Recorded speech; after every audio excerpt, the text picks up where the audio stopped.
Countries world over jealously guard resources on which their economies or existence depend. For Kenya, the most precious wealth is, with all certainty, its wildlife, both plants and animals. Tourism is about scarcity. The tourists who come to our country to enjoy our natural resources do so because what we have as our natural resource is not available to them back at their homes. But the tragedy with our tourism is that while everybody wants a piece of it, very few understand the need to conserve, or indeed the link between conservation and tourism. The most intense conservation efforts are concentrated around the endangered species, vigorously hunted down by poachers or wiped out as a result of human encroachment on wildlife habitat.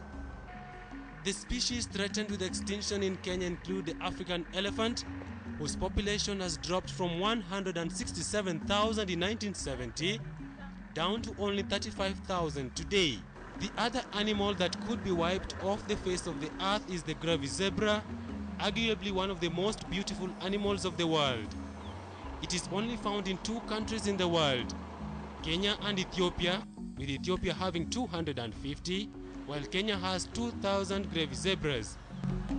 We have other endangered species like the black rhino that Kenya only has 577 individuals, down from 20,000 plus when we had independence. From the king of the jungle to the king of the sea, the mighty sharks, Kenya struggles to keep the greedy hands of poachers from exterminating God's gift to the country. In addition to national parks and reserves managed by local authorities, the idea of conservancies was mooted to encourage communities to conserve their wildlife. The need to conserve is triggered by whether you are going to benefit or not. So, as long as they benefit, they will conserve. And as long as they don't benefit, there is no need to conserve. The Conservancy is a partnership between the conservation agencies like the Kenya Wildlife Service and the communities, where the communities donate their land for wildlife and tourism-based investment, and they in turn benefit either through employment or income sharing. We are recognizing that the communities cannot be ignored. But the national parks and the conservancies only cater for 30% of Kenya's wildlife. 70% of our wildlife is in unprotected areas, at the mercy of communities, hunters and poachers who kill for game meat, ivory or skins. We want to make wildlife as a land use. Just like you will go and take a loan to plant eucalyptus plantation. Take a loan to start an ecotourism activity. One challenge facing conservation effort is the inevitable tourist-based infrastructural development.